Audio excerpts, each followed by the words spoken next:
মাশাআল্লাহ, অসংখ্য ধন্যবাদ মৌলভী মোহাম্মদ সাব্বির আহমদকে। আমরা দেখতে পেলাম তিনি তার দলের সপক্ষে কঠিনভাবে অবস্থান নিয়েছেন। তিনি কোরআন ও হাদিস থেকে গুরুত্বপূর্ণ দলিল পেশ করেছেন, পাশাপাশি দেওবন্দীদের ইতিহাস থেকেও তিনি দলিল পেশ করেছেন। এখন এর ক্যাম্প ও মিলাদের যারা বিপক্ষে অবস্থান নিয়েছে তাদের কাছে আমার অনুরোধ থাকবে, আমাদের আবদার থাকবে, তারা যেন তাদের বিষয়টিকে সুস্পষ্টভাবে প্রমাণিত করে যায়, যাতে করে বিপক্ষ দল কখনোই এখানে এসে আর ক্যাম্প মিলাদের অনুরোধ করার দূরের কথা কখনোই এই দুঃসাহস করতে না পারে।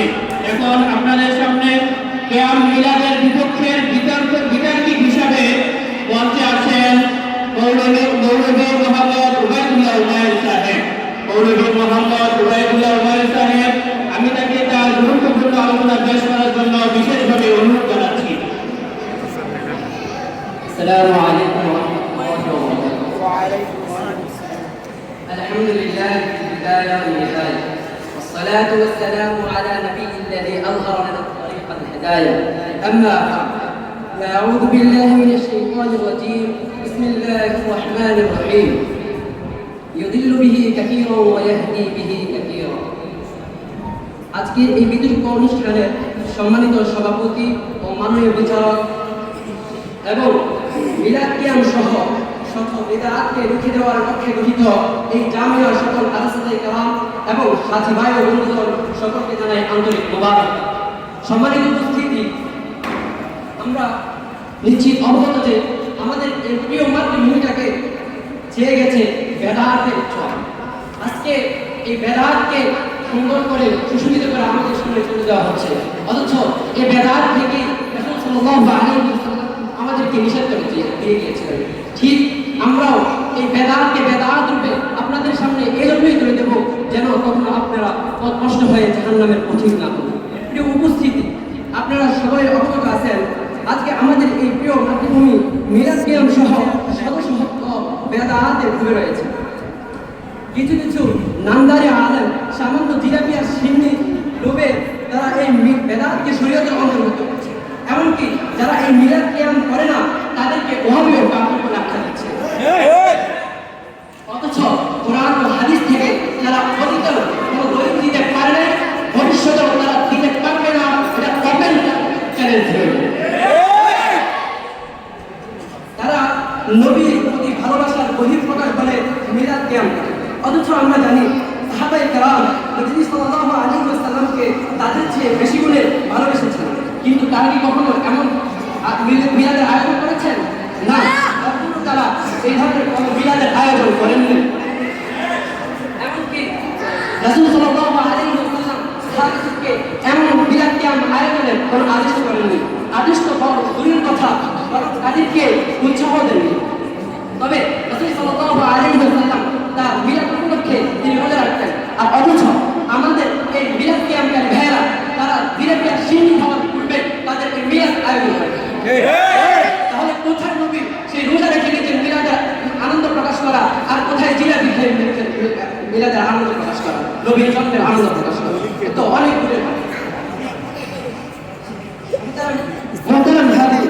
আমরা এখানে সময় খুব সংক্ষিপ্ত, তাই আমি এখানে তাদের দলিলগুলো খণ্ডন না করে আমার পরবর্তী একবার সবাই শেষে তিনি দলিলগুলো খণ্ডন করে দিয়ে যাবেন। আমি শুধুমাত্র কিছু কথা এখানে বলে দিতে চাই যা ইতিহাস এবং বাস্তব তাদের দিকে আন্দোলন তাক করে তাকিয়ে আছে যে তারা একই জবাব দেবে।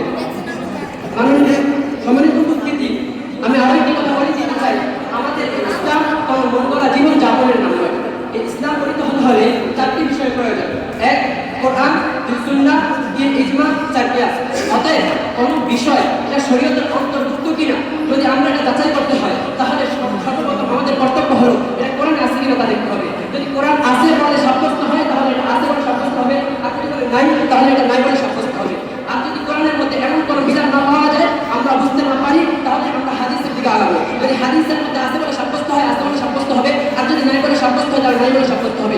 এমনভাবে যদি হাদিসের মধ্যে না পাওয়া যায় তাহলে আমরা এজমায় যাবো, এজমায় না পাওয়া গেলে তাহলে আমরা কিয়াসে যাবো। যদি এই দুইয়ের মধ্যে প্রথম দুটোর মধ্যে যদি সাব্যস্ত হয়ে যায় মিলাদ কিয়াম বেদাত, ওদেরকে অবশ্যই মেনে নিতে হবে এটা মিলাদ কিয়াম বেদাত বেদাত বেদাত। আর যদি তারা এই কোরআন হাদিসকে টপকিয়ে কোনো এজমা কিয়াস, কোনো বুজুর্গ, কোনো অতি পূর্বসূরীর কথা দিয়ে তারা এই মিলাদ কিয়ামকে সাব্যস্ত করতে চায়, আমরা এই মিলাদ কিয়াম মানবো না। আরেকটি কথা হচ্ছে তারা নবীর বহির মহাব্বতের বহির প্রকাশ হিসাবে তারা এই মিলাদ কিয়াম করে থাকে। অথচ আমরা জানি সেই শাপলা চত্বরে যে মর্মান্তিক ঘটনাগুলো ঘটেছিল, সেই যে তাজা রক্তগুলো আমাদের আকাবিরা দেওয়ালুল্লাহ দিয়েছিলেন, আমাদের ওস্তাদরা দিয়েছিলেন, আমাদের ছাত্রবেলা দিয়েছিলেন, সেটা শুধুমাত্র একমাত্র আমাদের রাসূল সাল্লাল্লাহু আলাইহি ওয়াসাল্লামের সম্মানকে রক্ষা করার জন্য, রাসূল সাল্লাল্লাহু আলাইহি ওয়াসাল্লামের সম্মানের বিরুদ্ধে যারা কথা বলেছিল তাদের রুখে দেওয়ার জন্য ছিল। যেখানে রাসূল সাল্লাল্লাহু আলাইহি ওয়াসাল্লামের সম্মান নিয়ে চিনিমিনি খেলার সময় তারা কোথায় ছিলেন? তারা কি জিলাপি খাচ্ছিলেন? তারা কি সিন্নি খাচ্ছিলেন? তারা কি ওই সময় যেতে পারলেন না? কেন? আমাদেরকে কেন লাগলো? আমরা না ওয়াহাবি, আমরা না কাফের, আমরা না নবীকে ভালোবাসি না?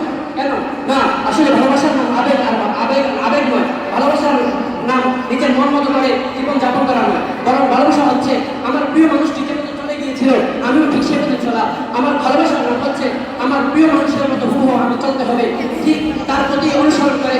সাল্লাল্লাহু আলাইহি ওয়াসাল্লামকে যখন কেউ গালি দেয় তখন একমাত্র দেওবন্দি আলেমদের শরীরে গা গরম হয়ে যায়, তখন দেওবন্দি আলেমরাই সহ্য করতে পারে না, তারা সাথে সাথে জ্বলে ওঠে, তারা প্রতিবাদ করে, নিজের রক্ত দিয়েছে, এভাবে ইতিহাস রেখে দেওবন্দি আলেম এখন টিকে আছে। আমি তাদেরকে বলবো, সেদিন আপনারা কোথায় ছিলেন? আপনারা কি জিলাপি খাওয়ার সময় শেষ হয়েছে, নাকি আবারও নবীর বিরুদ্ধে কোনো অসম্মানিকর কাজ হলে আপনারা জানবেন কি জানবেন না এটা আপনাদের বিষয়। জিলাপি খেয়ে সম্মান প্রদর্শন করার খুব প্রয়োজন নেই, বরং আপনারা রাসূল সাল্লাল্লাহু আলাইহি ওয়াসাল্লামের বিরুদ্ধে যে কোনো সময় যদি কেউ অপবাদ অসম্মান করে আপনারা জাগ্রত থাকবেন এবং এর প্রতিবাদে জেগে উঠবেন বলে আমি আশা রাখছি।